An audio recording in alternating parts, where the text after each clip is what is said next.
Welcome to this week's episode of Insight. During this week's show, we're going to cover three topics. The first one's going to be more arrests of clergy that happened last week. Then we're going to move on to the arrest of the mayor of Gyumri, Vartan Gugasian, and then we're going to close with what appears to be the bearing of the War Commission report from our parliament. Armenian authorities have charged and jailed Bishop Mkrtich Proshyan, the head of the Aragastan diocese. Proshyan was remanded into custody for 2 months on October 16, accused of obstructing electoral rights during the 2021 elections and coercing participation in political rallies, which in real terms means paying people to go to rallies. His lawyers have denounced these charges as baseless and politically motivated. The bishop, a relative of Catholicos Garigin II, leads one of the church's most prominent dioceses. Following the arrest, the Catholicos himself met with the priests of the diocese, expressing his support for the priests that were detained during the law enforcement raids on October 15th, when National Security Service officers searched the homes of at least a dozen priests and detained several clergy members. According to the church, 7 priests were taken in for questioning, many of them held for hours without access to lawyers. Now, what are we to make of all this? Frankly, none of this is good, however you look at it.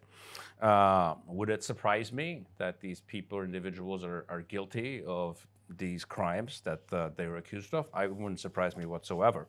But the issue is, these crimes were supposedly carried out in 2021. Why are you waiting 4 years before you actually carry out the arrests? Obviously, this means this is selective justice. And in the big scheme of things, if you understand all the things that happen during elections in Armenia, this is a rather minor charge. We need to understand the politics of this. Obviously, it's very clear that the prime minister wants, as one of his opponents next year, is the official Armenian church, which, if you look at the church leadership, is actually quite popular in the country. So a war of words with the church is something that helps his political prospects. But frankly, this is not the road that we want to go down. We want to go down as far as the criminalization of the opposition, or at least parts of the opposition, and we simply cannot allow that in a democratic society. On a last note on this topic, many of you might have noticed that I mentioned that the bishop arrested last week was actually the nephew of the head of the church. I've also found out that actually his brother is the head of the largest diocese in Moscow. So I think we have the right to ask, unless these two people are brilliant theologians, which I highly doubt, is this a church or is this a family business? Now, talking about the arrest of the mayor of Gyumri, Vartan Gugasian, a court in Armenia has ordered the 2-month detention of Gyumri mayor Vartan Gugasian, who faces corruption charges over allegedly soliciting a bribe to legalize an unauthorized construction site. His mayoral powers were suspended following the ruling early Tuesday. The anti-corruption court held a late-night hearing before announcing the decision in the morning. The anti-corruption committee said that investigators uncovered evidence that Mayor Gugasian and the city's chief architect demanded a 4 million drum bribe, that's about $10,000, to authorize a 1,500 square meter structure slated for demolition. The agency released what it described as audio recordings of conversations between the officials about that payment.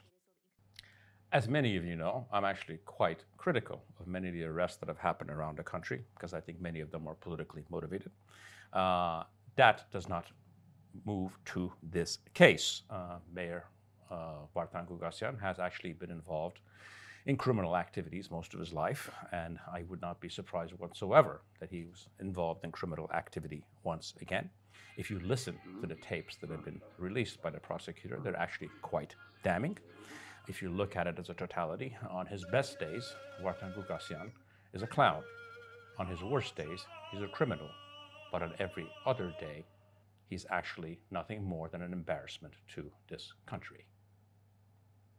Moving to our last topic, which is the buried war inquiry from the 2020 war, Speaker Alan Simonian has formally classified the findings of a parliamentary inquiry into the 2020 war in Nagorno-Karabakh after unexpectedly blocking their discussion on the parliament floor. The pro-government majority in the National Assembly set up in February of 2022 an ad hoc commission with the stated aim of examining the causes of Armenia's defeat in that war. Opposition lawmakers boycotted the commission, saying that its primary mission is to whitewash Prime Minister Nikol Pashinyan's wartime incompetence and disastrous decision-making. The commission chairman, Andranik Koshayan, submitted a report on his findings to Simonian more than a month ago. The document was expected to be mostly released and debated during a plenary session of the National Assembly later in September.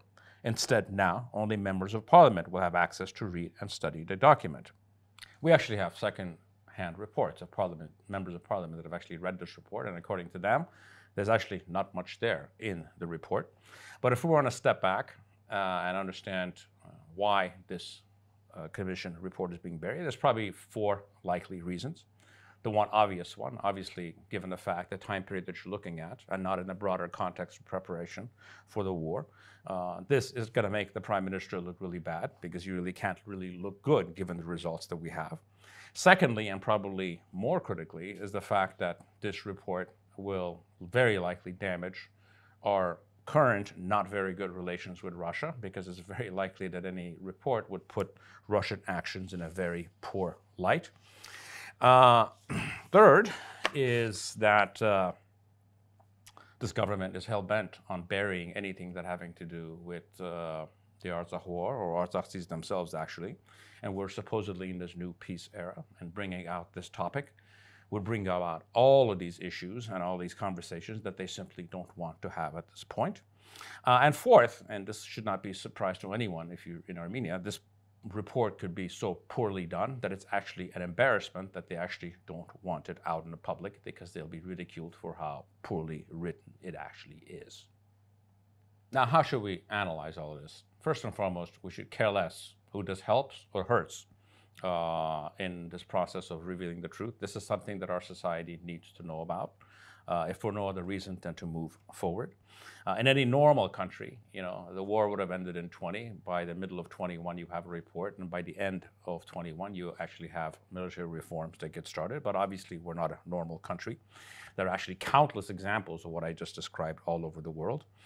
And the interesting thing is that right now, there have been countless books that have actually written about this war, detailing all of these failures. So what you're really talking about is not technical things that we already know. It's about actually the decision-making of the leadership, which is obviously what they want to hide. What enrages me here is not that second-rate politicians will take actions to cover up their failures. That should be the norm. That's what should be expected. Is the lack of anger, both in our society, demanding the truth that actually led to the death of 4,000 of our soldiers, and what in technical terms in 23 is the second Armenian genocide.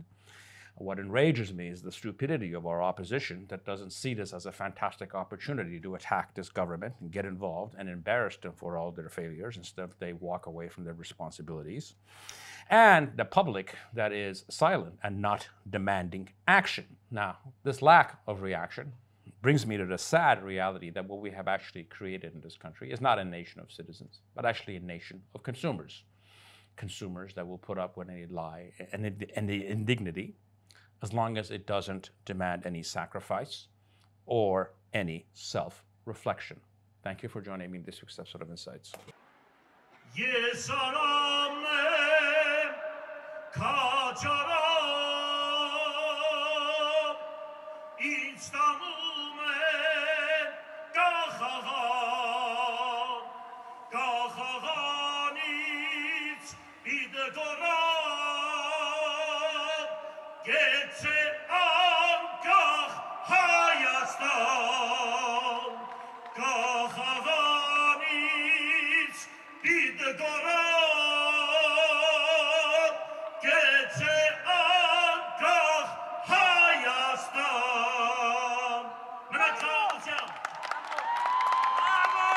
Հարթակից